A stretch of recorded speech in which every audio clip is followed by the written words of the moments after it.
Shaq, how you doing? I'm Your question is you're yeah, staring at the I'm paper, man. good, but I just know that like the questions that I've ran into already, just like pitching sub two, I just don't get how to like implement this to work. You know what I mean? Because The they the don't other get it. thing too is you're not buying it subject to, even though like you're going to be responsible for the mortgage and make those payments, you're still technically not buying it sub two because you're not closing on it. You know what I mean? So like a lot of the times with sub two, the hang up is, especially with the sellers that aren't really motivated or, aren't in a tough spot. They're like, nah, I don't want you to have the title and the mortgage to stay in my name. Have you experienced that? Yeah, Right. we're experiencing it right now in a deal that we are. This is, yeah, if you go agreement to deed, it's how you literally, it becomes no issue. It makes it disappear because it doesn't matter. You're still Mr. Seller. You're still holding title. You're still holding title. So even if I default, you don't have to come foreclose on me. You could rip the piece of paper up in my face and we go our separate ways. I guess my biggest question there is, with a contract for deed, right? And I'm glad, great question, because it helped me remember mine. Thanks, Shaq. This is kind of a two-part. One, why am I trusting seller with payment? Why am I not, subject to, it can automatically come out of my account. I know payment is being made. Two, since deed is in their name, what happens if they come knock on the door 2 years from now, drunk, because them and their wife just divorced, and they're like, yo, Eric, I want my damn house back, right? What happened? I got you. So say the first question again. My bad. It's all good. It was a two-part. Let's just keep it at one. I already got you. I remember. So Payment. Why am I trusting the seller with the payment? No, I was saying earlier, I used to do that where I used to trust them. I personally don't do that. Just get their login info, you make the payment, or you use a servicing company and they'll facilitate all that. Then all parties have access to that to verify payments on time. But yeah, don't trust the payment or don't trust the seller to make it. The other question, and that's a really good question. I'm glad you brought that up, Tez. So because you're not holding title, a lot of people are like, oh, what if they just don't want to execute on it? A couple things. One, you could just go sue them. Two, what I do, and this is what everybody should do, you want to go file what's called a memorandum. A memorandum clouds the title. Yeah, you know where I'm going.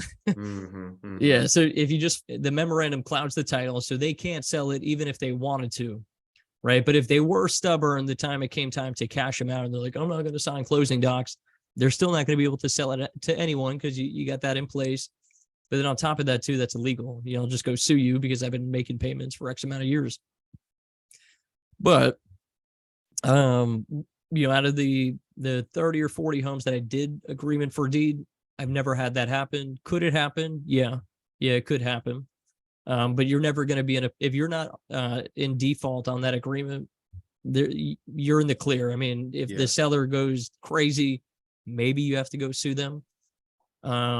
If not, I mean, another loophole that just came to mind too is you could just have them sign a power of attorney that would let you transfer title on their behalf of them receiving the payoff. So there's like a million like little loopholes in the real estate game, and it's all really kind of just based off a situation. Yeah. I like on the deal. I like it. My I like it.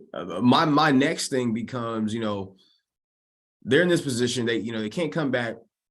We probably don't care because we're cash flowing.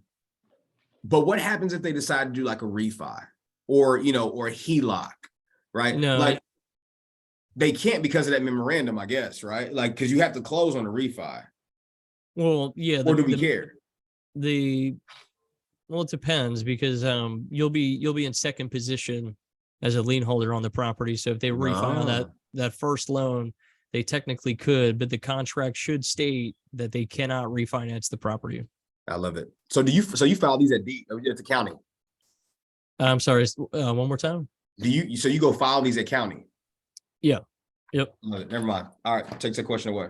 Yeah, you just take that right down there. Yeah. They'll file that, and the memorandums, like, not to go off topic, but they'll save you even on wholesale deals. If you guys think a wholesaler's going to screw you on a deal, or I've been burned on many deals in the past, like wholesalers just being shady, buyers being jerks, just showing up to the seller's home. Hey, cancel your deal. I just had a deal today. seller called me, hey, you're wholesaling it.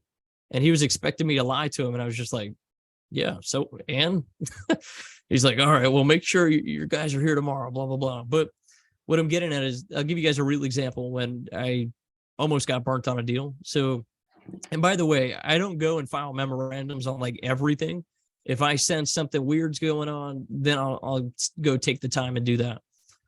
So with that being said, I had a deal in Tampa. It was a probate deal. One thing we did in the company was we would help sellers through probate, because probate, for anyone that doesn't know, that's when, you lose someone and then the heirs have to go through what's called the probate process to get the property in their name. And so our attorney on our team, he would do all that. It wouldn't cost us anything. And we tell the sellers, hey, we'll walk you through probate and pay for everything. It'd be like $8,000, but the attorney would get paid on the back end. Well, long story short, we had a buyer the day before we're supposed to close, that a buyer quick claimed the deed to himself for $500, which was just crazy. And I spent 1 year on this deal, almost a full year on this one deal.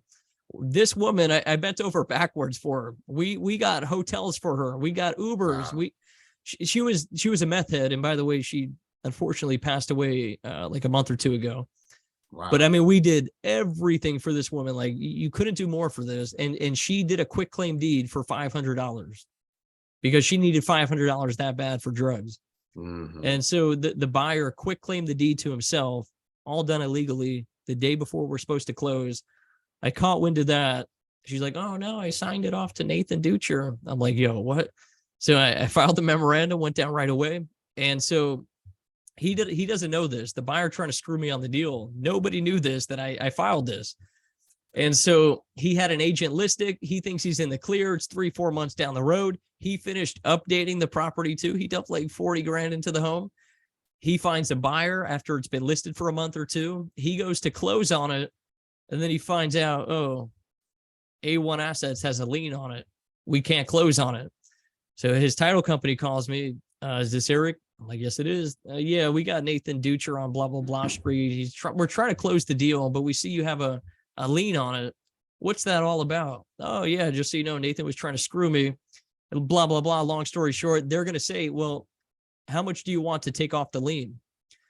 Well, Nathan screwed me pretty bad. I'll take it off for 40,000.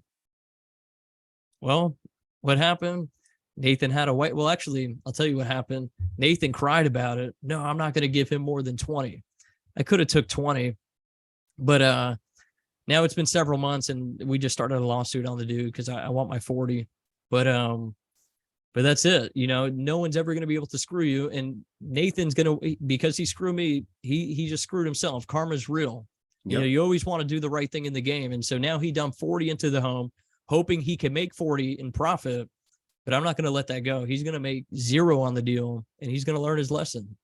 You don't screw people out of money. Mm-hmm. But so what I'm getting at is, if you guys sense anything funny, file the memorandum, and it'll cover you completely. Shaq's laughing. You find that amusing, Shaq? I have a deal where I made 10K, man. That's crazy. I had a memorandum. I filed. I got the document too. If any of y'all students want that memorandum document, I got it. You don't even need. All you need is this document signed, notarized by county, and you can get it filed. But yeah, it's real. Eric is talking about a real story, and that's crazy that happened, brother. You could have walked away with 20K, but you're like, nah, man, I want that 40, and I love it.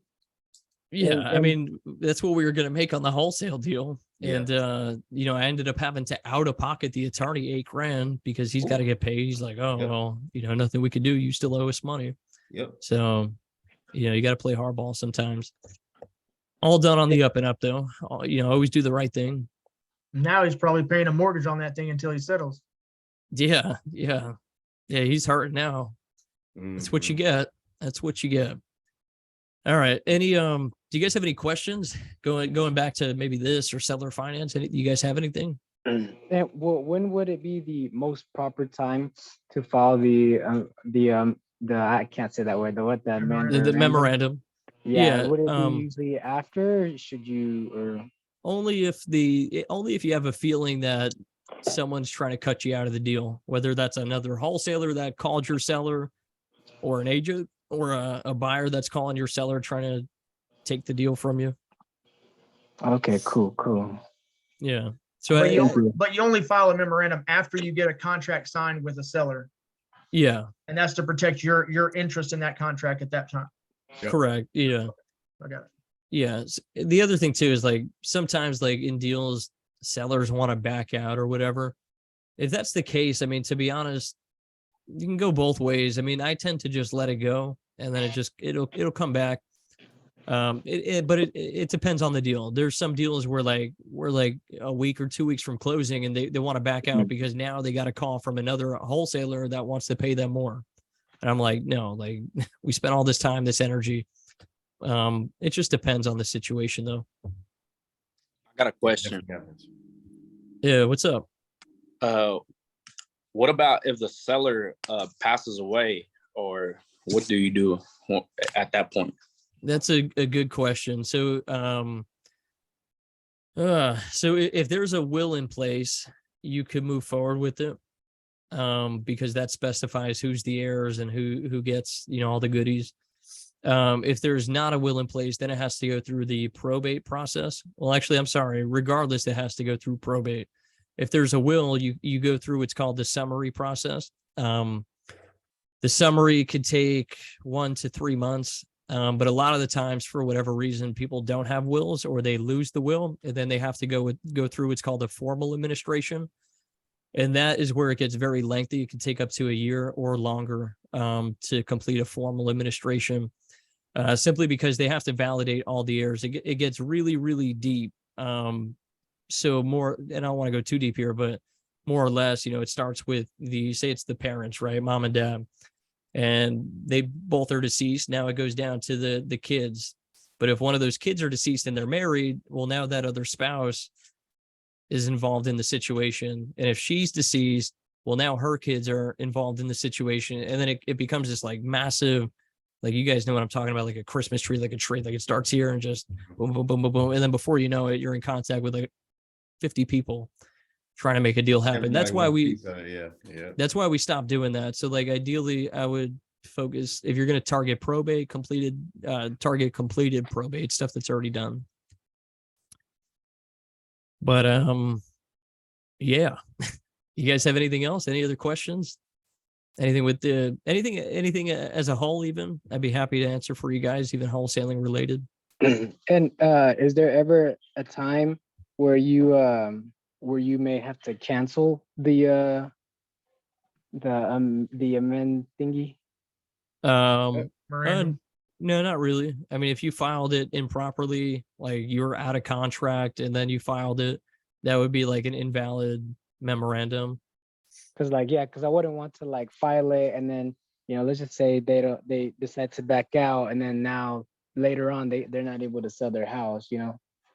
Well, you They have that. You can do it at title. Here's what I did, guys. I'm gonna give y'all my story, Eric. I want you to hear it too. So my memorandum story is before the market appreciated in 2019, I got a property for $72,000 and it was worth like 120. It was in really good shape. It was in an area, Chisholm Creek area. And we know, if you're from Oklahoma City, you know how much that area has appreciated here lately, right?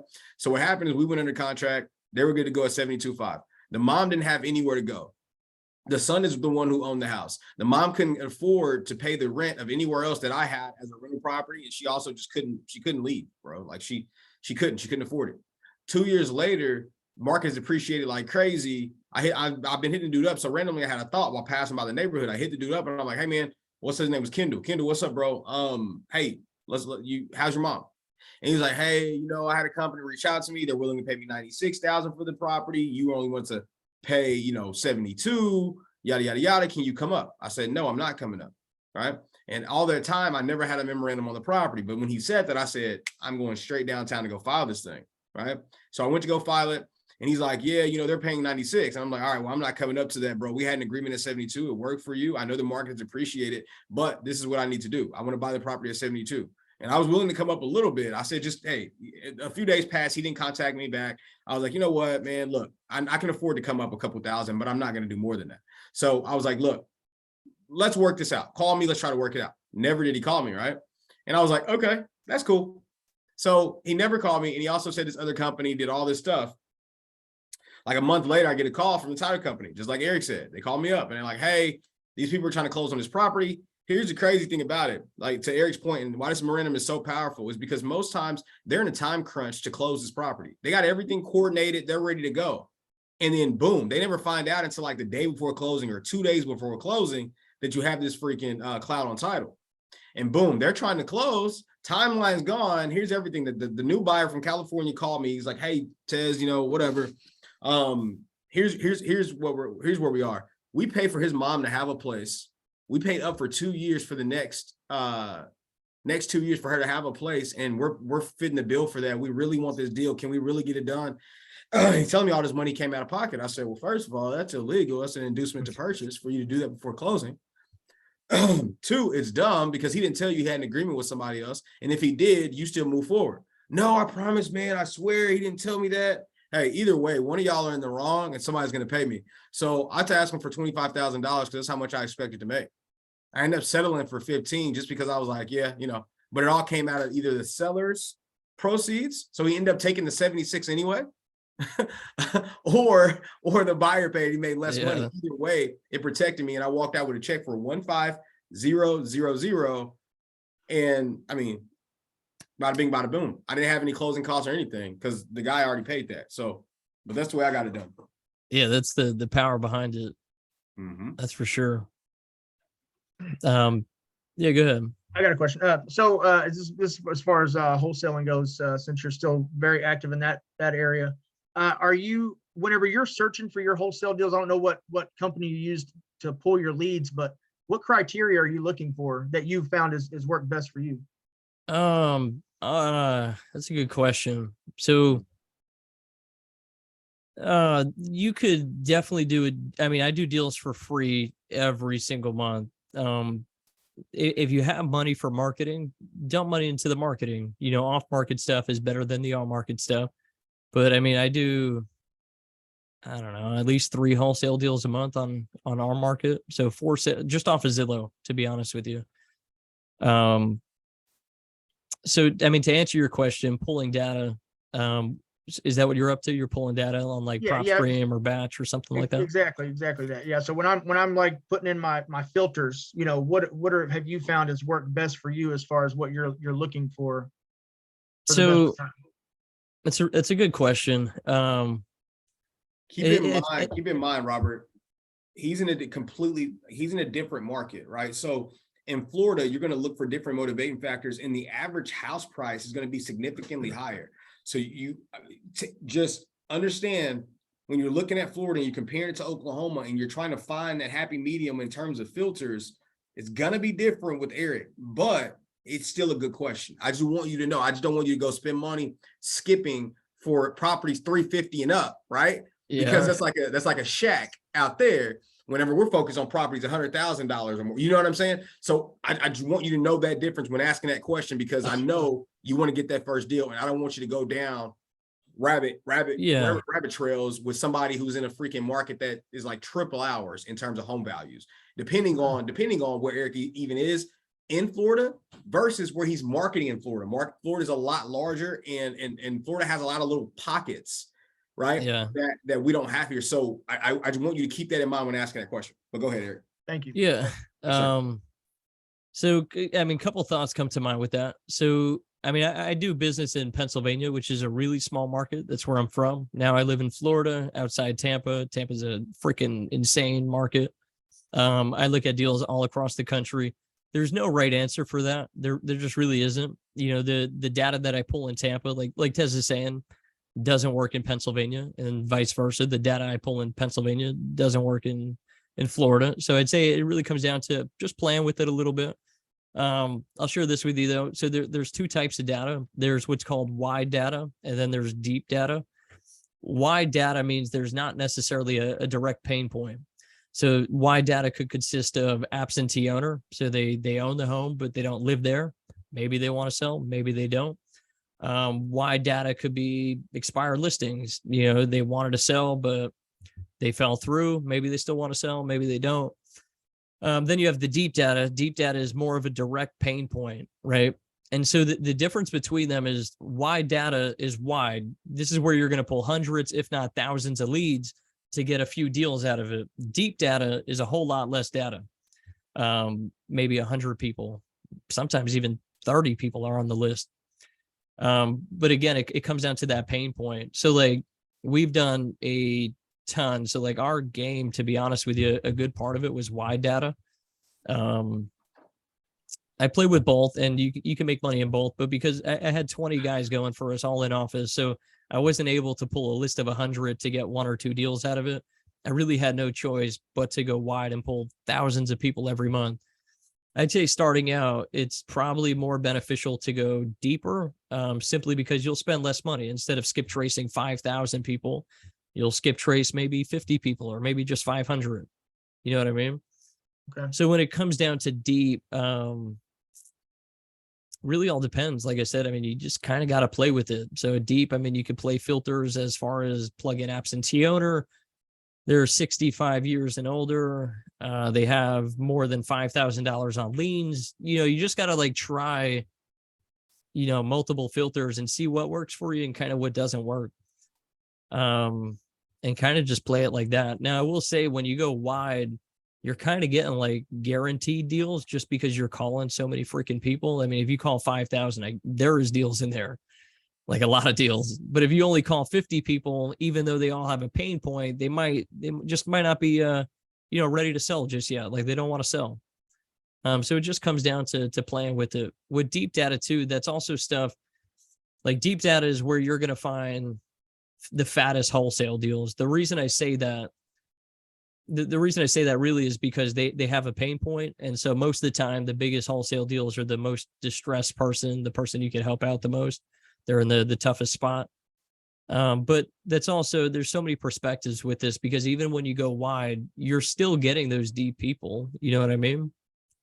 Like out of 5,000 people, just because they're sectioned only absentee owner and that's all you pulled, that doesn't mean they don't have liens or they don't have something else going on in their life. Death in the family, you know, stuff like Mhm. that. Okay. I got you. Yeah. So you just got to play with it. All right.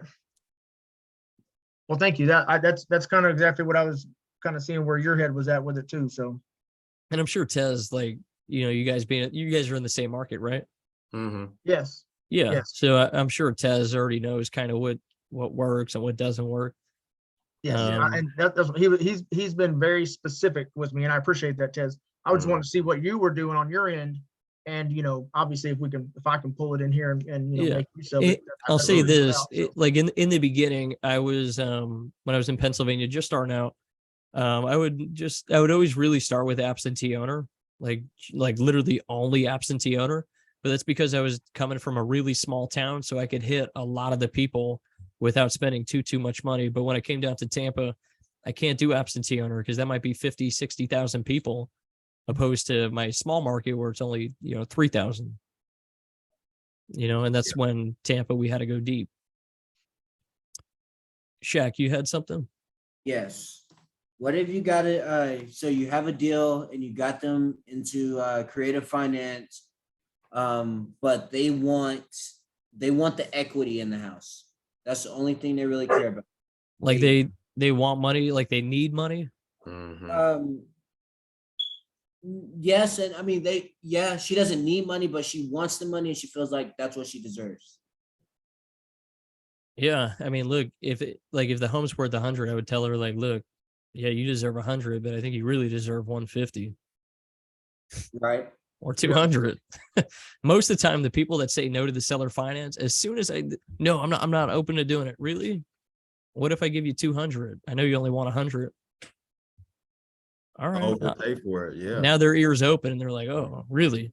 So normally what I tell these people is I seller finance properties one of two ways. So I could either give you money down, but I'm only going to pay market value, what I deem to be market value, or I could overpay, but that's going to be with no money down. So if you want 380, I'll give you 380, but that's with no money down. Or I'll give you 250 and I'm only going to give you 15% down. So even though if you're not working with any money or you just don't want to be in the deal with any money, you guys can still offer 15% down. But like I was saying earlier, you're just going to have to go shop it to another person that'll give you 20% down. So you'll still get the house. It'll be yours. And, you know, you'll get the down payment money without having to reach into your pocket. The other thing too, I'll give you guys like a little hack to find some of these deals. Literally just go on Zillow, go on the more filter, and then type in creative finance or seller finance and look at the agent listings. You'll see a ton. I got this kid I'm working with. He's 19 years old. He just got a farmhouse. He's going to make $150 on it. And I've been helping him for 2 months, and he's a full-time college student, you know, and that's all he does. He's actually, I'm not even going to lie, he's the one that put me onto that. I'm like, yo, where are you finding all these? He's like, oh, just type in seller finance. And he's showing me like 10 homes a day. And I got a bunch of deals I'm going to partner up on with him. So does that kind of answer your question? Sorry, Shaq. Yes, sir. Okay. Cool. You guys have anything else? Yeah, guys, you guys got anything else? I got a hard stop, guys, at like 7:28. I'm going live on Instagram if you guys want to join me. But I want you guys to fire off one more question you guys got for me if you have one. Man, I mean, you did a great job explaining it. Yeah, I don't see anything. I've got it all written down here. I think I have a very good understanding of what this process is like, and I can't wait to try it. Can I give you one? Can I share one more piece I wanted to share with you guys? Yeah, go ahead, bro. Is that all right? This could help because you were talking about data and all that. So for you guys targeting properties with liens on them, depending on the city, you want to look it up. But a lot of cities all across the country have what's called lien forgiveness, and depending on the lien, you can get that completely wiped. I was working on a deal down here in Florida, $160,000 lien. I got it dropped to 10 grand. What that does for you is it doesn't put more money in the seller's pocket. What you're going to say is, hey, I'll give you 200 and, or, you know, come down to my wholesale price and I'll take care of the lien, right? It works out the same way. If I give them 200 and they pay $100K lien, they walk with 100. If I give them 100 and I take care of the lien, they still get the same amount of money, right? But what you could do is you can go to the lien holder really and say, hey, is there any way we could drop this down? And a lot of the times the cities will drop their liens if it's stupid violations, like they ain't cut the grass. Hey, I'm buying the home. Can you drop the lien so we can make the deal happen? Because if not, you know, the lien's just going to continue to stack and they're never going to sell their home. And you're never going to get your money, city. So that's a great way for you guys to still be able to pull off these wholesale deals with liens in place. Just, hey, I'll take over it. And then before you know it, your 20K deal is 60K because you took over that lien and you were able to get it wiped off. That's crazy. I just want to share that with you. That was the last thing I had for you guys. That's a nugget, man. Yeah, I appreciate that. All right. Any final questions? And Tez, I appreciate you, man, having me on. I love talking real estate, guys. I might have to join the group. Did you go live this whole time? No. Oh, okay. I wish. I know you always go live, bro. No. Yeah, well, that's probably would have been a lot of information to give somebody over live, bro. We want to thank you so much for joining us, man, because dude, you absolutely killed it. You gave us a lot of value. I think some people can go out and it opens your eyes to other ways to get deals done, man. I mean, and that's the crazy thing. Like we had Sam Singh come on talking creative. He didn't talk this type of creative. It's a difference. Robert, were you able to distinguish the difference between what Sam talked about and what Eric talked about today? Yes, very, very clearly. Huge difference, man. And the difference is it's small when looking at it in the grand scheme, but it's large when talking to the seller and getting the deal done. And when it comes to maybe getting 50 or 10 deals a year or 50 deals a year, right? And this is how you do it, right? So bro, thank you so much for bringing this value. I know you charge money to learn this stuff and you brought it to my team for free. So I want to tell you thank you. And hopefully, guys, if you did not get this information, go ahead and shoot me a message in Slack. And I'll send you over the video recording. It's going to be 2 videos because Eric did get control of it. And if you aren't a part of the weekly Zoom, send me the link to this video. I want to rewatch it. Yes, sir, Nico, I got you.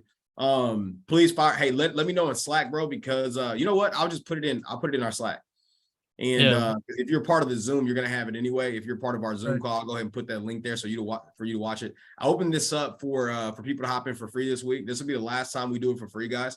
Who's at least until the new year starts. Go ahead, Eric. I don't mean to cut you off. Who's in here for the first time for free? Are you guys all paying? Yeah, I think maybe everybody is. All right. Well, just so you guys know, like you guys have probably one of the top dogs in the game, like for real, for real. So you guys are in the right place with Tez. If you guys just, like I was saying earlier, like commit to what he's going to teach you guys, just commit to it, be patient. It'll happen, guaranteed. So, don't give up. This is only the beginning and you guys are in the right place for sure. Appreciate it, Eric. Yeah, Appreciate I man. appreciate that. Yes, thank you. Yes, Awesome, sir. guys. Awesome. Yeah. What's up, Shaq? Tez, before you go, I met with Erica today. You know Erica, but I met with her today. Hey, you need to run this by Eric. Eric needs to hear this one. Yeah, I mean, I kind of did, but just under the table type, didn't. Got you. Go ahead. I'm just gonna offer. I already know I'm gonna offer more. Mhm. I'm gonna offer more, but her deal was that she's out of state and she just doesn't know when her next paycheck is going to come. So she felt like she needed the equity to be all right. Hey, Eric, So- this is a beautiful house. Interest rate is like 2.8 or something. What is it? Like 2 point?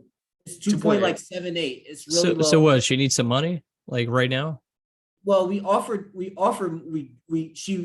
15K. We offered 15K. the And house? Overtime, no, Eric. We're gonna give it to her overtime. Over a period, over 6 months in, 5K. 15K down over a period of time. Right. Yeah. Right. Gotcha. We offered that and she went along with it, thought about it, called us back and was just like, I think I would need 30K down and then we can make this deal work. What if you're just like, hey, I'll give you, what's the total purchase on it? 104. And it's worth every bit of it. It's absolutely beautiful. Would she do 15 right now today? Right. I don't think, we didn't ask her that. I bet she probably would. I don't know. Like, hey, I could give you 30 over the course of a few months, or I could just give you 15 right now and just start making payments to you. And then what you could do, the reason I say 15 is because the total purchase is roughly 100. So that's Right. only 15%. And then you can go shop it for 20% down. And then you pocket $5,000. You pay her 15 without reaching into your pocket. And then you're in the money, in the deal, no money down. You just start cash flowing. So, Eric, let me ask you this. With this agreement, obviously, we commit to $15K, right? Before committing, how do we open the door to market that? Because obviously, she probably feels some type of way if she saw it on Zillow, apartments.com, Facebook Marketplace, unless we have that conversation with her. Because ideally, I don't want to commit to give Shaq 15K if I don't know I can get that 20% back. You know what I'm saying? I think we can, to be honest. I think we can. But that would be my only little give and take there. Yeah. I mean, if worst case scenario, I mean, you can't give her the 15K, then what Can't give it happens? to her. You're right. Can't- Right. Yeah. All right. Let's Yeah. go back to option one. Mhm, Let's break that out a little bit. Okay. But mhm. yeah, Well, but and with this new information here, Shaq, now you got a whole nother tool in your bag to go and say, listen, what if I give you, I don't know what, I guess it's 100 that you're going to offer. What if I give you Give you 125? 130. Yeah, give you 130. I would just give you 150 and we don't do any money down. Shish. Yeah. Yeah, I bet she starts seeing dollar signs real quick if you start offering this option to her. Money talks. As soon as you start saying price, the people that say no are now yeses. Oh yeah, that sounds good. This is probably one you want to file a memorandum on because then you're gonna Yeah. be offering to let her keep the everything in her name. But I'll say this too, and I know Tez got to run. You guys could still close on it too by reseller financing it, right? Yeah. So that the reseller financing is one way to cover that down payment. So you're still in the deal with no money, but you could just reseller finance it on a no money down deal and just use that chunk of money for the closing cost. True. You know what I mean? Like there's a lot of like little things with stuff like this, but I appreciate it. That new avenue. You're right.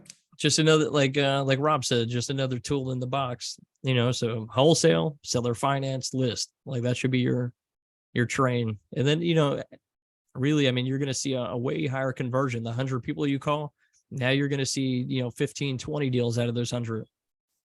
or maybe more, to be honest. You'll be surprised. Start pitching the seller finance on anything that doesn't work for wholesale.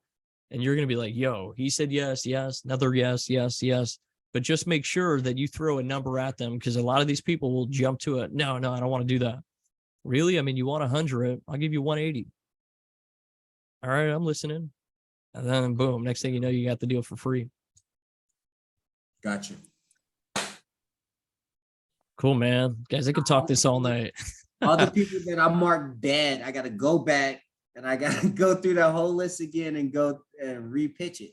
Right Now too, I don't want to keep talking. I'm sorry, Tez, but think of how many wholesalers, you know, if you guys like one big thing you guys should be doing is building the relationships with wholesalers. They're lead genning, they're cold calling, they're marketing, they're locking deals up. They have buyers, they have everything. Look at another wholesaler as an employee.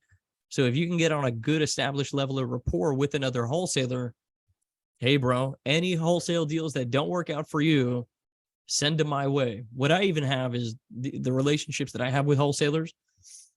Just people I know in my market. Hey man, say this to them. When you can't make a wholesale deal work, say, hey, I know it's not going to work for a cash deal. Would you consider seller financing if I paid you more than what you want?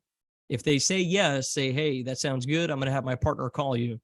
This dude, Jose, up in the Poconos, I've only met him over the phone on wholesale transactions. I've gotten at least 4 homes from Jose in 6 months. Hey, Eric, they want to do the deal. All right, cool. Let's do it.